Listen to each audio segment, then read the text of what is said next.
Ayan, magandang umaga. Happy New Year sa lahat. So kung hanap ninyo ay molder or pins concrete post at dragon fruit post na matibay, quality at maaasahan, garantisado na, dito na po kayo sa Gem Hardware ang Kukulamber ang Concrete Products, Kanituan Brands. Gem Hardware ang Kukulamber ang Concrete Products, Balulang Brands, Triple A&F Kukulamber. Ayan, subok na ang matibay dito sa aming pins concrete. Dong, 3 araw na yan, Dong. Talon-talunan mo muna, Dong. Talon-talunan mo muna. Drive test muna. Talon, sige, talon. Oh, sige, talon. Yung nasa ibabaw, talunan mo para makita nila kung gaano katibay at gaano katigas yung ating pins. Oh, di ba? 3 araw pa lang yan. Oh. 3 araw pa lang yan, di ba? So kung hanap ninyo ay matibay at garantisado, maaasahan na mga dragon fruit post or pins concrete post, dito na po kayo, message lang kayo sa atin. Okay? Ito po yung mobile line. For more details po, no, for more details, tawagan nyo ako 0927-579-1730 or 0918-913-1731. Ayan, no? Para share ko sa inyo, no? Ang ating kung ano pa yung mga katanungan ninyo. Ang price po natin dito sa ating 6 feet, 4x4 by 6 feet natin na dragon fruit post or pins concrete post natin ay 200. Okay? Ang ating 7 feet, 4x4 by 7 feet, 230. Ang ating 4x4 by 8 feet, 280 po ang ating presyo dito. Pick up price po yan at wholesale price po yan. Tatlong bakal po ang ginagamit natin dito sa ating matting art, no, sa ating stirrups. Sa ating stirrups naman, pag 4x4 by 6 feet, ang ating nilalagay na stirrup ay 6 na piraso. Okay, 6 na piraso na stirrup.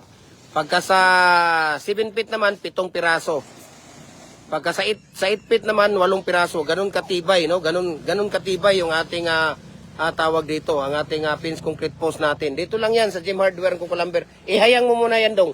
Tihaya mo. Ayan, oh, pakita ko sa inyo yung stirrup natin. Ayan, oh.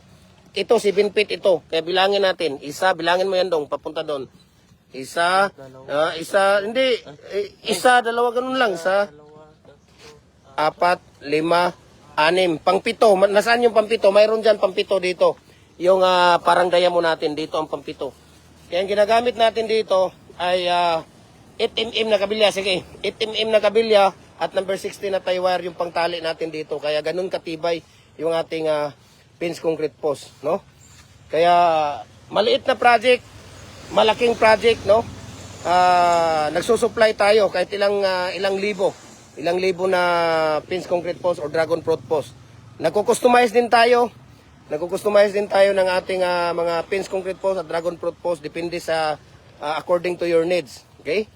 Ayan, so sa mga wala pang tapan buds, mag-share lang kayo ng ating live, mag-share kayo ng ating mga video, mag-comment at mag-react kayo para kayo ay magkaroon ng tapan buds dahil ngayong January 12, 3 molder yung ating ipamimigay, no? Dahil hindi tayo nakabigay last 2 weeks, so 3 molder yung ating ipamimigay.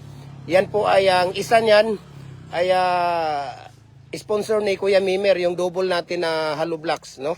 3 hollow blocks molder yung ating ipamimigay ngayong linggo, no? Ngayon next week, January 12. Kaya sa wala pang mga tapan buds diyan ay mag-share, mag-comment at mag-like sa ating at mag-follow sa ating mga Facebook page, okay? Para kayo ay magkaroon at makasama sa ating free raffle. Ayan, di ba?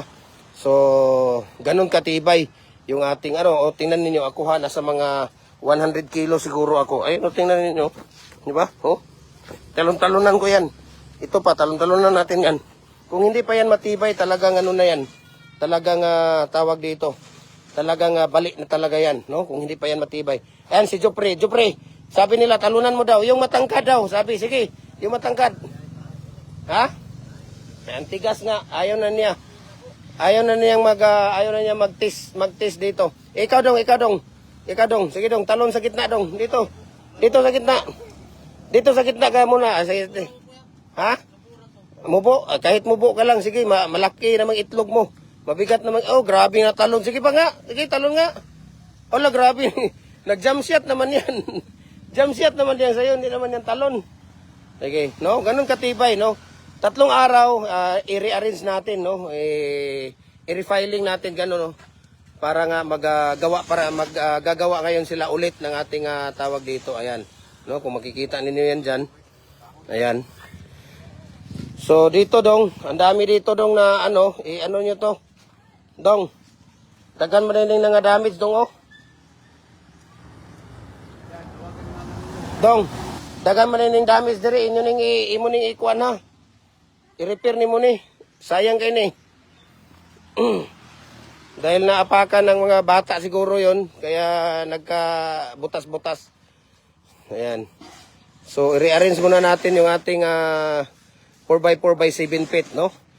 Talagang binabalik-balikan yung ating tawag dito, ang ating poste dito. Ito namang poste natin, ayan, kung makikita ninyo, may mga nagmamayari na po yan, no? Order po yan at kukuhanin, no? Kukuhanin na po yan. Marami tayo doon sa dulo.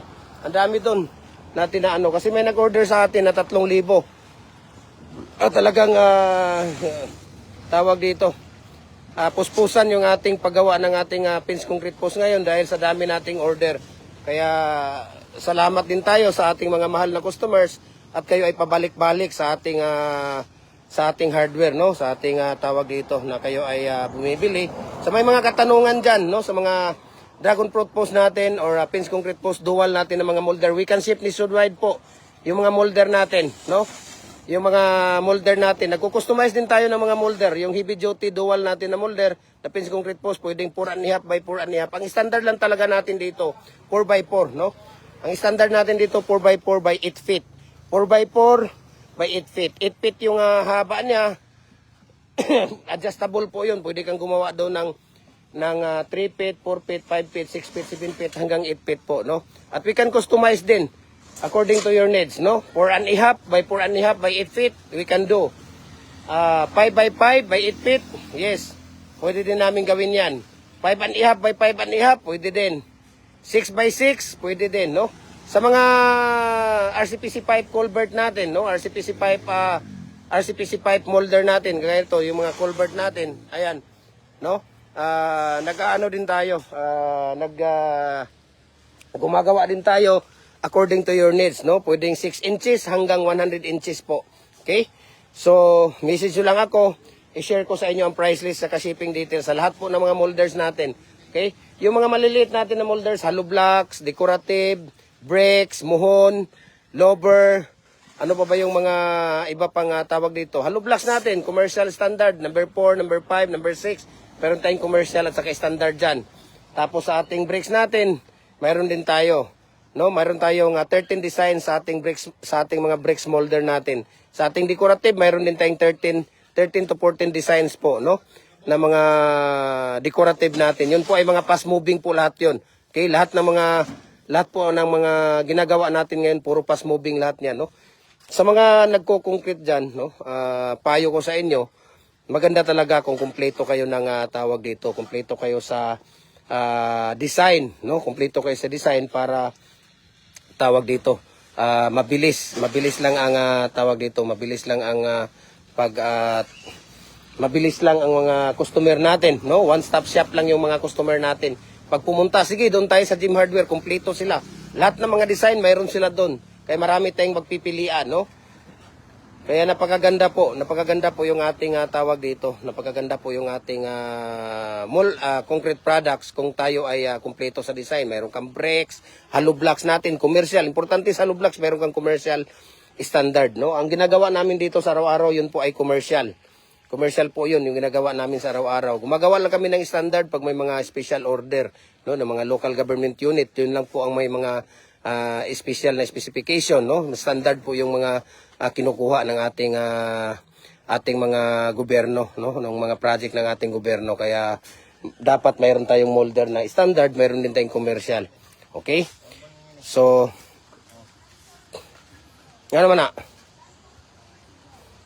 Ano dong? Op.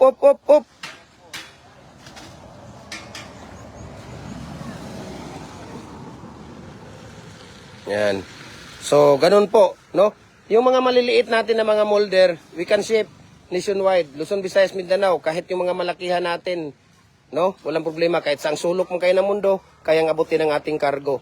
Ang payo ko lang dito sa inyo, no? pag sa mga dragon fruit post molder natin at saka sa fence concrete post, matagal talaga, medyo matagal siya dahil walang ibang tawag dito, walang ibang nagsishape kung hindi ang ano lang, yung Live Cap Super Express. Kasi mahaba siya, mabigat. Mayroon namang tumatanggap, no, kagaya ng LBC or yung ibang mga tawag dito. Ang mahal po, napakamahal po, no? Napakamahal po yung ano nila. So Live Cap lang talaga tayo umaasa sa mga dragon fruit post or pins concrete post natin or yung mga RCPC pipe natin na molder. Okay? So yung mga maliit natin na mga molder, walang problema yan. Through GNT Express or GNT Home, nagpapadala tayo. Pagka sa Luzon, nasa ano siya, nasa 4 to 5 days lang yung Luzon natin. Sa Visayas naman, nasa 3 to 4 days. Dito naman sa Mindanao, 2 to 3 days lang po, no? Pag tayo ay nagpapadala dito sa Mindanao sa GNT Express or GNT Home, no? Kaya napakaganda po yung ating kalakaran dahil nga mabilis lang ang ating shipping. Okay? So wala po tayong COD. Sa mga nagtatanong kung mayroon ba tayong COD, cash on delivery, wala po tayong COD sa ating tawag dito, sa ating mga molder, no? Wala po tayong COD dahil ginawa na po namin dati yan na nag-COD kami. Gusto pa nga nila, air freight. Sir, air freight. Gusto ko air freight. Kasi 5 days, kailangan ko nandito na yan. Napakamahal ang delivery charge. Ngayon, nung naipadala na namin at dumating na ng Manila, ngayon biglang kinancel. Sir, cancel muna dahil tawag dito, mayroong emergency. Sino ngayon ang magbabayad nun? Okay? So sagot namin yon, kami ang magbabayad. Pabalik pa dito sa Mindanao, times 2 na ang aming bayad. Kaya ang nangyari, tinigil namin yung cash on delivery at 50% ang down payment, no? Pag hindi available yung molder, kung ipapabricate pa natin, 50% ang down payment at tawag dito, 50% down payment. Pagkatapos ng molder ninyo, ipapadala niyo yung 50% na balance at saka yung shipping fee bago natin ipapadala yung mga molder ninyo. At sana nakakuha kayo ng aral, no? At nagustuhan ninyo yung ating mga video at maya mag-live tayo dito para sa actual na paggawa ng ating mga fence concrete post molder, no? Happy New Year sa lahat. And God bless po sa lahat. Hello, good morning sir. Pwede ba magtanong? Sige, magtanong ka. Sabi ni Saida Karza. Hello, good morning sir. Pwede bang magtanong? Bibili ka ba ng kukulamber by truck? Yes, saan galing yung kukulamber mo? Saan galing yung kukulamber mo? I-message mo ako sa ating Facebook page at doon ako magre-reply sa inyo. Okay? Maraming salamat and God bless po sa ating lahat. At mabuhay po tayong mga magko-concrete. Ayan.